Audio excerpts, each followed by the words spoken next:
The Eagles fall 36-33 to the Washington Commanders, despite Washington coughing up 5 giveaways. Yes, the Philadelphia Eagles forced 5 turnovers on the road against the Washington Commanders and still lost by field goal. I think the biggest story coming away from this game is Jalen Hurts is now in concussion protocol after playing just over 5 minutes in this one. It was a weird hit. It really didn't look like Jalen had hit the ground that hard. I personally haven't went back and actually watched any replays just because I felt like I understood the injury from just kind of how it was, played out. So it was kind of weird to see Jalen go down with this, but we know this guy's tough as nails. He'll nurse it. He'll probably get in and out of concussion protocol within, probably the minimum time that you need to, and Jalen will be back on the field. But this is big for Philadelphia. The status is unknown as of now for Jalen Hurts, who is a superstar quarterback. You guys, if you've been watching the show over my multiple ventures, I'm a Jalen Hurts believer. But at the end of the day, the Eagles are 1-4 all time without Jalen Hurts. So it's tough to watch a team like the Eagles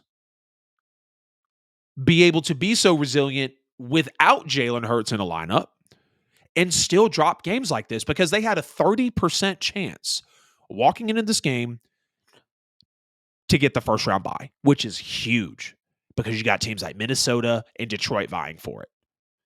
Green Bay's got something to say about it as well.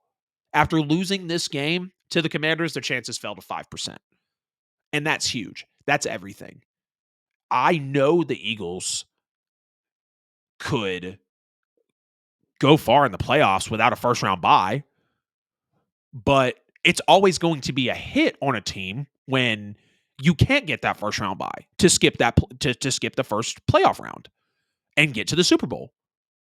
Of course, you get that extra rest. Yeah, you might have rest versus rust, but in the Eagles' case, if they can somehow still make it happen, and I know there's plenty of scenarios out there for which way you want to spin it, the Eagles can still get that first-round bye, but it will, without question, be harder to not only go to, but win the Super Bowl without getting the first-round bye.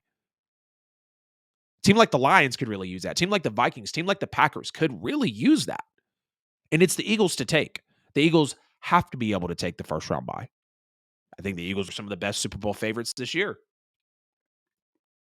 And I'd love to see a team like Philadelphia come away with it. I really, really, really would. Shout out to the Eagles defense in this game as well. They standing up the best fourth down offense in the NFL, which is Washington. The opening drive, 4th and 1, then the Eagles just absolutely stone it there. Saquon's first carry, of course, goes for 20 yards, and it's going to be an on type of game for him. Another 29 carries, 150 yards, 2 touchdowns. You just cannot stop Saquon Barkley. He's an absolute machine. I've already given Saquon his flowers, but I just really want to thank the Philadelphia Eagles for picking up Saquon Barkley from the New York Giants, because Saquon, playing through multiple injuries, horrible mismanagement, bad offensive line, horrible front office. It just nothing really set out for him there for a high level of success. And now the man needs, just about 270 yards to break the single season rushing record, which is absolutely phenomenal.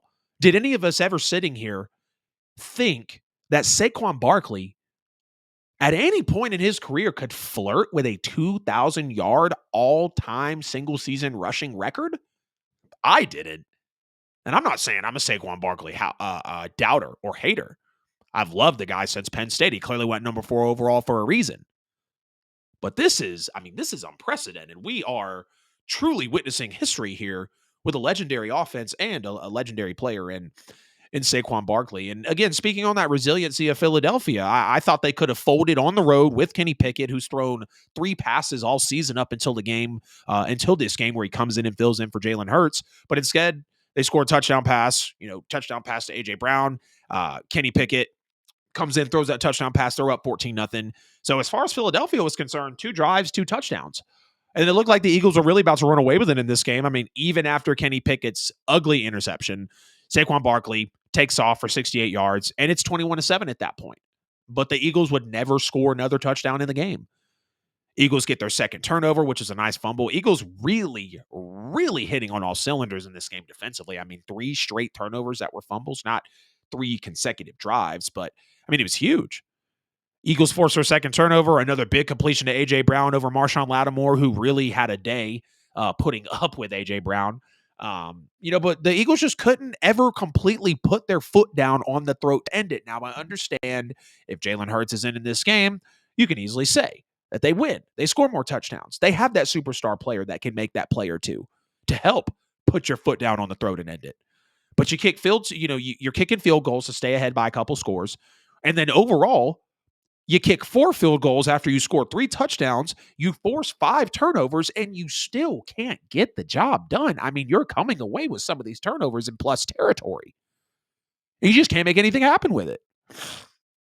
Jaden Daniels, I know, is an absolute handful. Washington has such an embarrassment of riches with him, and they're just going to continue to build and be a great team. It's truly a great example of how you can hit on a quarterback and really turn around a franchise in 1 year, it feels like. Had a big-time touchdown throw to Terry McLaurin. He had a big-time throw to De'Ami Brown before that. I mean, Jaden Daniels just looks like a seasoned veteran already in this league. Just 16, 15 games in, excuse me. And it's truly remarkable. I'm so happy for a team like Washington who was looking for a superstar player to nag one at the second pick because they absolutely had that second overall pick. Pay off for them. There was a 4th and 4 scramble for Jaden Daniels, another 4th and 11 scramble that almost went for a touchdown for Jaden as well. Jaden Daniels has 4 passing touchdowns in the final 30 seconds of the fourth quarter or overtime. It's the most by any player in a season since the merger. Now, let's keep in mind one of those is a Hail Mary that was tipped and caught against the Bears. And then another one of those is against, who is it? It was against some team. It was a garbage time touchdown, though. But his most by player in any season since the merger. So I'll give that to Jaden. It's clearly something that is worth speaking of, Marshawn Lattimore got absolutely bullied by A.J. Brown, really had a day again, putting up with him. 2 pass interferences actually on back-to-back passing plays to A.J. Brown. A.J. has 8 catches for 97 yards, touchdown. Marshawn did have a nice pass breakup. He kind of got in A.J.'s grill after he caught a pass and was actually able to come away, with a pass breakup.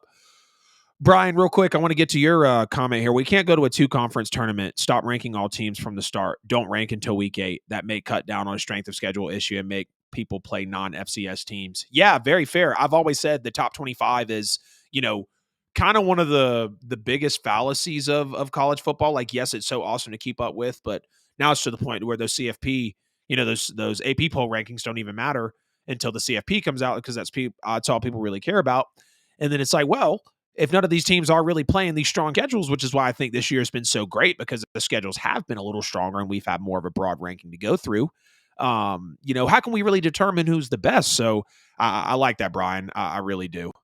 I really, really do.